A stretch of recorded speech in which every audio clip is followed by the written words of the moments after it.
أعوذ بالله من الشيطان الرجيم. بسم الله الرحمن الرحيم.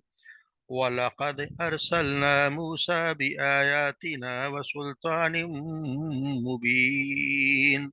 إلى فرعون وملئه فاتبعوا أمر فرعون وما أمر فرعون برشيد يقدم قومه يوم القيامة فأوردهم النار وبئس ورد المورود وأتبعوا في هذه لعنة ويوم القيامة بئس رفض المرفوض. ذلك من أنباء القرى نقصه عليك منها قائم وحصيد وما ظلمناهم ولكن ظلموا أنفسهم فما أغنت عنهم آلهتهم التي يدعون من دون الله من شيء لما جاء أمر ربك وما زادوهم غير تتبيب. وكذلك أخذ ربك إذا أخذ القرى وهي ظالمة إن أخذه عليم شديد. صدق الله العظيم.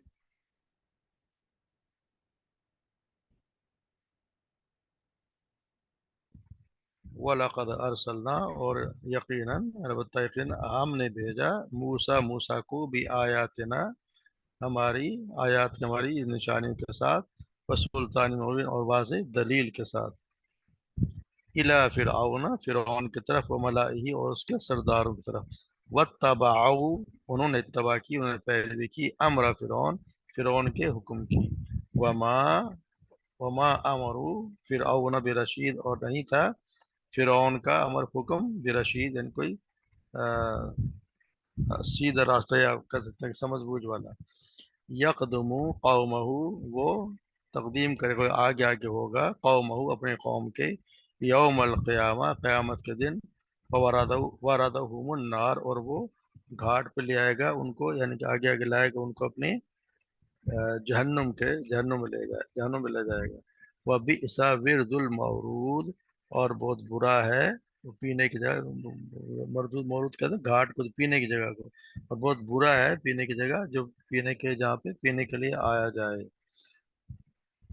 وَأُتْبِعُوا، اور انہوں نے اتباع کی، اتبعوا لگا دی گئی ان کے پیچھے، فی ہذہ لعنت، ہی فی ہذہ اس میں، لعنتاً لعنت، و یوم القیامہ اس دنیا میں ان کے پیچھے لعنت لگا دی گئی، و یوم القیامہ اور قیامت کے دن بھی۔ بئس رفد المرفوض، اور کیسا برا ہے یہ، رفت کہتے ہیں برا، کسی کو گفٹ دینا یا عطیہ دینا، کیسا برا ہے عطیہ جو کسی کو دیا جائے۔ ذالک، یہ من انبائل، یہ ان خبروں میں سے، القرا بستیوں کی، ناقصہ علیک منہا، جو جن کے نشان مٹ گئے ان میں، جن کے ناقص علیک منہا، جو کچھ جو ہیں وہ ہم بیان کرتے ہیں آپ پر، منہا قائم، ان میں سے کچھ قائم ہیں، یعنی ان کے کچھ نشانات باقی ہیں، وہ حسید، اور کچھ جو ہیں بالکل ہی ناپید ہو گئے، ان کے بالکل ہی مٹ چکی ہیں۔ وما ظلمناہم، اور نہیں ظلم کیا ہم نے ان پر، ولیکن لیکن، ظلموا انہوں نے ظلم کیا، انفسہم اپنے جانوں پر، فما اغنت عنہم، فما اغنا پھر ان کے کام نہ آئے، فما نہیں، پھر نہیں ہے، اغنت ان کے کام، ان کے آلیہتم ان کے الہ، ان کے معبود ان کے کام نہ آئے، التی یدعون جن کو وہ پکارتے تھے، من دون اللہ اللہ کے علاوہ، من شین کچھ بھی، لما جب، جاء امر ربک جب تیرے رب کا حکم آ گیا، وما زادوہم غیر تتبیب، اور نہیں ان کے زیادتی کی، ان کے بڑھایا ان کو مگر صرف زادہم نہیں بڑھایا ان کو مگر ان کے بربادی میں، غیر بربادی کے ساتھ ان کو کوئی، ان کو اس میں کوئی ان کی بڑھوتری ہوئی، کوئی کمی نہیں ہوئی۔ وَكَذَلِكَ اور اسی طرح اخذ ربک پکڑتا ہے تیرا رب، اذا اخذ القرى جب وہ پکڑتا ہے کسی بستی کو، وہی ظالم اور وہ ظلم کر رہی ہوتی ہے، یعنی ظالم کو ظلم کرنے والی ہوتی ہے، تو اس وقت اللہ تعالیٰ پکڑ لیتا ہے۔ ان اخذہ اور بے شک اس کی پکڑ علیم شدید بہت زیادہ شدید ہے، بہت زیادہ علیم بہت شدید بہت زیادہ برباد کرنے والی بہت زیادہ شدید ہے، دردناک ہے، بہت زیادہ شدید ہے۔ تو یہاں ہم دیکھتے ہیں کہ ہم یہاں پہ مختصر طور پہ شروع میں موسیٰ علیہ السلام کے بارے میں بتایا گیا، ہم پیچھے پڑھتے ہیں شعیب علیہ السلام کے بارے میں، اور یہاں مختصر طور پہ موسیٰ علیہ السلام کے بارے میں تھوڑا سا بیان کیا گیا کہ موسیٰ علیہ السلام کو اللہ تبارک و تعالیٰ نے فرعون کی طرف بھیجا اور ان کو آیات اپنی نشانیاں دی اور واضح دلیل، ان کو اللہ تبارک و تعالیٰ نے واضح دلیل کے ساتھ اور نشانی کے ساتھ فرعون کی طرف بھیجا، جن کے بالکل آیات سے مراد وہ نشانیاں جو اللہ تبارک و تعالیٰ نے موسیٰ کو دی تھیں، اور سلطان مبین سے مراد ہے کہ عصا جو ان کا عصا اور جو ان کے ہاتھ کا جو سفید ہونا، تو دو واضح نشانیاں تھیں وہ تھی۔ تو اس کا یہ مطلب یہ تھا کہ یہ جو بینات سے مراد وہ بھی ہیں جو کھلی نشانیاں موسیٰ علیہ السلام کو دی گئی تھیں، جو ہم پڑھتے آئے ہیں، عصا موسیٰ ہے، بید یضا ہے، پھر قید صالحین، پھر ان کو سب نقصانات ہوئے، طوفان آئے، ٹڈی دل، اور اس طرح کے جو نو نشانیاں اللہ تبارک و تعالیٰ نے موسیٰ علیہ السلام کو دی تھیں وہ ان کی نشانیاں ہیں۔ جیسے بینات سے یہ مراد ہے کہ سلطان مبین سے مراد ہے کہ یہ عصا موسیٰ اور بید یضا جو سب سے پہلے موسیٰ نے فرعون کے سامنے اپنی نبوت کی انہوں نے دلیل کے طور پر پیش کیے، ان کی خصوصیت کا ان کو سارا ذکر کر دیا گیا۔ ایک اس سے مراد یہ ہے کہ اللہ تبارک و تعالیٰ کا سلطان مبین سے مراد ہے کہ اللہ تبارک کا وہ پیغام جو موسیٰ اور ہارون السلام فرعون کے بعد لے کر گئے، اور عقلی اور فطری دلائل سے جو ان کو دلائل دیے، ان کے بعد اس نے جو ان کو مانگا کہ جی میں ہمیں کوئی معجزہ دکھاؤ، تو پھر آپ نے یہ جو لاٹھی اور عصا کا معجزہ دکھایا، اس لیے ان کو پھر یہ بھی سلطان مبین میں کہہ رہے تھے۔ ان کے ساتھ اللہ تبارک و تعالیٰ نے موسیٰ فرعون کی طرف بھیجا، واتبعوا امر فرعون مگر انہوں نے کیا کیا، انہوں نے فرعون کے سردار جو تھے انہوں نے اپنے قوم کے انہی کے جب پیروی کی، یعنی کہ فرعون کے ان کے سرداروں سے کیا سردار جو تھے وہ اپنے وہی پیروی کرتے تھے، اس کے آگے وہ اس کے سردار اپنے کفر نہاد میں فرعون کی پیروی کرتے تھے، اس کے پھر معاملہ فرعون کا معاملہ کوئی بتایا گیا کہ وہ صحیح معاملہ تو تھا نہیں، درست معاملہ تو تھا نہیں، مگر اس پر پیروی کیا کرتے تھے، اور حالانکہ اس کا فرعون کا ہر معاملہ ضلالت و گمراہی پر لیے ہوئے تھا۔ پھر یہ بتایا کہ قیامت کے دن کیا ہوگا، قیقدم قوم یوم القیامہ، قیامت میں فرعون جو جہنم کے جاتے ہوئے اپنے قوم کے آگے آگے چلے گا، جس طرح دنیا میں گمراہی اور ضلالت کے راہوں پر چلنے سے پیش پیش رہا تھا، اسی کے پیچھے پیچھے چلتے تھے، تو قیامت کے دن بھی اس کے پیچھے پیچھے جائیں، وہ ان کو جہنم میں پہنچا دے گا۔ یعنی یہاں سمجھ لو کہ فرعون کے اور اس قوم کو ایک اس طرح جانور سے تشبیہ دی گئی ہے کہ جو تالاب سے پانی پینے کے لیے جاتے وقت سب جانوروں کے آگے آگے ہوتا ہے، اور اس کے پیچھے پیچھے جانور چلے آتے ہیں، اور وہ ان کو پینے کی جگہ پہ لے آتا ہے۔ تو یہاں پہ بھی وہ جہنم کا، یہاں پہ اللہ تبارک و تعالیٰ نے جہنم کی آگ بڑا ہی برا گھاٹ بتایا کہ جس پر بہت برا گھاٹ ہوگا جہاں وہ پہنچیں گے، اس لیے کہ یہاں تو پانی سے تو پھر بھی پیاس بجھتی ہے، تو کلیجہ ٹھنڈا ہوتا ہے، مگر آگ تو سینہ جلا دیتی ہے اور انتری اور جگر کو کاٹ کے باہر کر دیتی ہے۔ اللہ تبارک و تعالیٰ نے سب سے بہتر ابھی صلبیر دل معروض کہ وہ کیسے برا ہے وہ عطیہ جو کسی کو دیا جائے، یعنی اس گھاٹ کے سب کو پیچھے پیچھے لیتا ہے، اور فرعون کی قوم اس کے پیچھے لگی ہوگی۔ اس سے کہ حکم بھی لکھتا ہے کہ یہاں جو اس کا مطلب یہ ہے کہ جو لوگ جس کی دنیا میں پیروی کرتے رہے ہیں،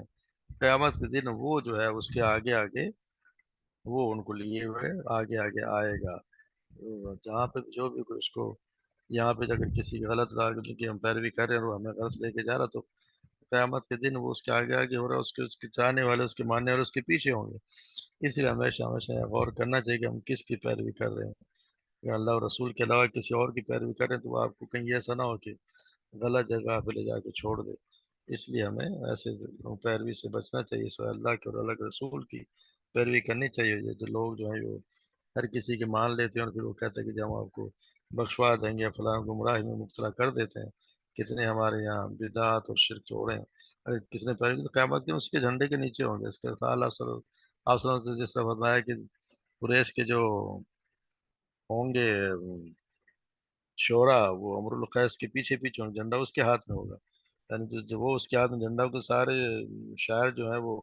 جو غلط شاعری کرتے رہے یا اس زمانے میں شاعری کرتے رہے، سب اس کے پیچھے پیچھے ہوں۔ اس سے مطلب یہ نکلتا ہے کہ سب اس کے پیچھے ہوں گے جس کی وہ پیروی کرتے رہیں۔ تو یہاں بتا دیا گیا کہ یہاں پہ لوگ اس کی پیروی کریں گے۔ بہت پہ فی ہاد لعنت یوم القیامہ، اور اس کے پیچھے لعنت لگا دی گئی یہاں پر بھی اور قیامت کے دن بھی، یعنی کہ اس کے پیچھے پیچھے ان کے یہ لعنت لگا دی گئی یہاں پر بھی اور قیامت کے دن تک وہ اس کے پیچھے لگی رہے گی۔ یعنی یہ آگ یعنی آگ کے علاوہ انہیں یہ سزا بھی دی گئی کہ رہتی دنیا تک لوگ ان پر پھٹکار بھیجتے رہیں گے، اور قیامت کے دن ان پر جو پھٹکار پڑے گی اس کا حال تو ہم معلوم ہی ہے۔ تو ان حالات میں فرعون کو صحیح دوزخ کی بتایا گیا، وہ اپنے قوم کو بھی دوزخ میں ہی لے کے جائے گا۔ وہ تو یوم القیامہ اس الرفد المرفوض، اور کیسا برا ہے وہ جو گھاٹ جس پر وہ لے کے آتا ہے۔ پھر بتایا کہ ذالک من انباء القری نقص علیک منها قائم وحصید، یہ وہ یعنی کہ یہ وہ واقعات ہیں قوموں کے، خبریں ہیں جو تجھے ہم بیان کرتے ہیں تاکہ اسے کچھ اس میں سے کچھ قائم بھی ہیں، منها قائم وحصید، کچھ قائم اور کچھ بالکل مٹ چکی ہیں۔ یعنی یہ گزشتہ چند خبریں ہیں گزشتہ بستیوں کی جو ہم آپ کو بیان کر رہے ہیں۔ اس صورت میں انبیاء کرام کے حالات کی زبان ترتیب کے ساتھ بیان ہوئے، جنہوں نے پڑھتے ہیں کہ نوح علیہ السلام، ہود، صالح، ابراہیم، لوط، شعیب اور موسیٰ علیہ السلام سب کے یہاں پہ واقعات بیان ہوئے ہیں۔ اور یہاں پہ جو قائم سے مراد ہے کہ ان کے کچھ نشانات ابھی باقی ہیں، یعنی کہ ابھی اس کی بستیوں کے آپ یہاں سے گزرتے ہیں، آپ لوگ دیکھ بھی رہے ہو کہ کہاں سے گزرتے ہیں یہ قوم، ان کے آثار کے پاس سر گزرتے ہو۔ تو اس لیے آپ صلی اللہ علیہ وسلم بیان کر رہے ہیں کہ ہم واقعی سے بیان کریں کہ آپ یا آپ کفار مکہ کو سنا دیں، شاید ان کے انجام سے عزت کوئی عبرت ہی پکڑ لیں۔ ان بستیوں میں سے بات ابھی بھی موجود ہے، ان کے خنڈات و نشان ابھی موجود ہیں، اب بہت سی ایسی ہیں جو بالکل صفائی ہستی سے مٹ گئی ہیں۔ حسید جو ہے وہ حسید ہسی فصل کو کاٹا تھا، بالکل کاٹی جا چکی ہے، بس یعنی کہ بالکل ہی ختم ہو چکی ہو، جس کے نشانات مٹ جائیں، کوئی کٹی ہوئی پتی کا نام و نشان جس سے مٹ جاتا ہے، تو اسی طرح حسید سے مراد وہ بستیاں ہیں جو کٹی ہوئی فصلوں کی طرح بالکل نابود ہو گئی ہیں، وہ ہے ہی نہیں دنیا، ان کا کوئی نشان ہی نہیں ہے، صرف ان کی باتیں ہیں۔ تو پھر وما ظلمناہم ولکن ظلموا انفسہم، اور ہم نے ان پہ کوئی ظلم نہیں کیا، مگر ظلم تو انہوں نے اپنے آپ پہ خود کیا ہے۔ یعنی ہم نے ان پہ جو عذاب بھیجا ہو تو بجائے کو ظلم کیا نہیں، انہیں خود ہی اپنی جانوں پہ ظلم کیا ہے۔ اپنے جانوں پہ سب سے بڑا ظلم تو اللہ کے ساتھ شرک کرنا اور رسولوں کو چٹلانا ہے۔ اللہ تبارک و تعالیٰ تو ہر قوم کی طرف اللہ نے رسول بھیجے ہیں، اللہ تبارک و تعالیٰ نے تو ان کا پورا بندوبست کیا ہے کہ ان کو سیدھے راستہ بتا دیا جائے، جو سیدھا راستہ ہے جو اللہ تبارک و تعالیٰ کو لے کے جاتا ہے، جو ان کو جہنم کی آگ سے بچاتا ہے، جو گمراہی سے بچاتا ہے، اللہ تبارک و تعالیٰ نے تو انہیں ان کو پورا انتظام کیا ہے کہ اس کی طرف آ جائیں، مگر جو شخص اس کی طرف آنے کو تیار نہیں اور اپنے ہی نفس کے پیچھے اور شیطان کے پیروی کرتا آیا تو پھر اس کے اندر اپنے آپ کو خود نے ظلم کیا۔ اگر اللہ تبارک و تعالیٰ کوئی ان کو راستہ نہ دکھاتا اور کیسے کو ذریعہ نہ بناتا، رسول نہ بھیجتا، تو پھر وہ کیسے تھے کہ ہمیں تو خبر نہ ہوئی۔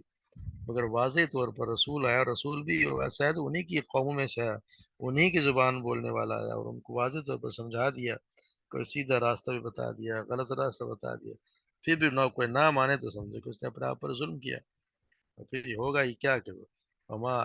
اغنت عنہم آلیہتهم التی یدعون من دون اللہ من شیء، پھر کوئی کام نہ ہے۔ اللہ کا عذاب آنے پر ان کے جو معبود بنائے ہوئے تھے، وہ حاجت روا، مشکل کشا، ہمارے یہاں بھی کوئی گنج بخش اور دستگیر، وہ اسے کسی کے کام نہ آ سکے، وہ بالکل کسی کے کام آنے والے نہیں ہیں، بلکہ ان کے سر کے لیے سب ان کے لیے ہلاک کیے جانے میں اور عذاب میں اضافے ہی کا سبب بنے، کیونکہ انہی کی وجہ سے ان پر تباہی اور بربادی آئی۔ وہ خود بتوں کے سہارے چلتے رہے، ان بتوں کو پوجتے رہے، اور وہ بت اس دن کچھ کام نہ آئیں گے۔ جو بت جو پتھر کے ہوں گے تو ویسے بھی جہنم میں ڈال دی جائیں گے، بلکہ تو ان کے لیے اور وہ آگ کو تپائیں گے۔ اور اگر اور بھی لوگ ہوں گے، اگر وہ خود نیک ہوں گے اور وہ نہیں چاہتے ہوں گے ہمیں پوجا جائے، تو وہ تو جنت میں جائیں گے۔ مگر ایسے لوگ جو خود چاہتے ہیں کہ ہاں ہماری پوجا کی جائے، ہماری بھی بندگی کی جائے، ہمیں بھی سجدہ کیا جائے، تو پھر وہ بھی ان کے ساتھ ہی جہنم میں جائیں گے۔ اللہ تبارک و تعالیٰ اس دن سب کو دکھا دے گا کہ تم کیا کرتے آئے اور کیا یہ لوگ کرتے آئے۔ اس لیے یہ بتا دیں کہ یہ جن کو یہ پوچھتے آلہتہم التی یدعون من دون اللہ، اللہ کے سوا جس کو تم پکارتے ہو کوئی بھی ہو، وہ کسی کام نہ آئیں گے جب واجا امر ربی، جب تیرے رب کا حکم آ جائے گا، جب قیامت آ جائے گی یا تو کوئی تو عذاب آئے گا تو یہ تمہارے بدھ جس طرح مکہ والوں پہ عذاب آیا جب بدر کے میدان میں کافروں کو قتل کیا گیا تو کوئی کسی کے کوئی بت کام نہ آیا، سب مارے گئے، تو اس طرح کسی کے کوئی کام نہیں آتا۔ اور وما زادہم غیر تتبیب، اور پھر یہ ہوگا کہ وہ سوائے ہلاکت کے اس کو بڑھا پڑے، سوائے ہلاکت کے انہوں نے تو کچھ بھی نہیں کیا۔ وَكَذَلِكَ أَخْذُ رَبِّكَ إِذَا أَخَذَ الْقُرَى وَهِيَ ظَالِمَةٌ، اور اس طرح پکڑتا ہے اللہ تبارک و تعالیٰ، کہ رب کی پکڑ ایسی ہے جب وہ بستی کو پکڑتا ہے اس حال میں کہ وہ ظلم کرنے والی ہوتی ہیں۔ ان قرآن وہی ظالم کو ظلم کرنے والی، ان اخذہ علیم شدید، بے شک اس کی پکڑ بہت دردناک بہت سخت ہے۔ یعنی اللہ تبارک ظالموں کو مہلت تو اللہ تبارک و تعالیٰ دیے جاتا ہے، اور مہلت سے مقصود اللہ تبارک و تعالیٰ کی تنبیہ ہے اور تمام حجت بھی ہے، لیکن مہلت اسی دیتا ہے کہ ہو سکتا ہے کوئی جس کو اللہ تبارک ہدایت دے تو ایمان لے آئے، اور یہ تمام حجت بھی ہے کہ یہ نہ کہا جائے کہ ہمیں تو پتہ ہی نہ چلا، لیکن جس قوم کے پر تمام حجت ہو چکے اور تنبیہات بھی کوئی سود مند ثابت نہ ہو، تو پھر ان لوگوں کو خیر و بلائی کو قبول کرنے کی استطاعت بھی باقی نہ رہے، تو پھر اس وقت ان پر اللہ تبارک و تعالیٰ کا قہر ہی نازل ہوتا ہے، پھر ان کے لیے سخت تکلیف دہ بھی ہوتا ہے اور جان لیوا بھی ہوتا ہے۔ اس عذاب سے بعض اوقات قوم کا نام و نشان اور صفائتی سے مٹا دیا جاتا ہے، جس طرح اللہ تعالیٰ فرمائے ان بطش ربک لشدید، بے شک تیرے رب کی پکڑ یقیناً بہت سخت ہے۔ سیدنا ابو موسیٰ اشعری بیان کرتے ہیں کہ آپ صلی اللہ علیہ وسلم نے فرمایا اللہ تبارک و تعالیٰ ظالموں کو مہلت دیتا ہے، مگر جب کہ اس کی گرفت فرماتا ہے تو پھر انہیں نہیں چھوڑتا۔ اس کے بعد آپ نے یہی آیت تلاوت فرمائی وَكَذَلِكَ أَخْذُ رَبِّكَ إِذَا أَخَذَ الْقُرَىٰ وَهِيَ ظَالِمَةٌ إِنَّ أَخْذَهُ لَعَلِيمٌ شَدِيدٌ۔ یہ اللہ تبارک و تعالیٰ ان کو مہلت دیتا ہے، مگر جب پکڑنے پہ آتا ہے تو اللہ تبارک و تعالیٰ پکڑتے ہیں تو پھر کسی کو کوئی اس کے لیے کوئی بچنے کی جگہ ہے نہیں۔ اس لیے اللہ تبارک و تعالیٰ ہمیں ایسے عمل کرنے کی توفیق عطا فرمائے تو اس کی مرضی کے مطابق اور آپ صلی اللہ علیہ وسلم کے بتائے ہوئے طریقے کے مطابق ہوں، اور ہم ان لوگوں میں شامل نہ ہوں جن پر اللہ تبارک و تعالیٰ کا عذاب آئے۔ اللہ تبارک و تعالیٰ ہمیں شرک سے، بدعات سے اور ان کاموں سے بچائے جو لوگ اپنے آپ کو اس کو بہت، جن کو شیطان نے مزین کر کے دکھاتا ہے کہ یہ بہت اچھے کام کر رہے ہیں، اور ہوتا یہ ہے کہ وہ اچھے کام نہیں ہوتے بلکہ الٹے اس کے لیے وہ بال جان ہوتے ہیں۔ تو اس لیے اللہ تبارک و تعالیٰ ہمیں صحیح راستے پہ چلنے کی توفیق عطا فرمائے اور ہمارے اعمال کو قبول فرمائے، ہم جنت الفردوس میں جگہ عطا فرمائے۔ وما علینا الا البلاغ۔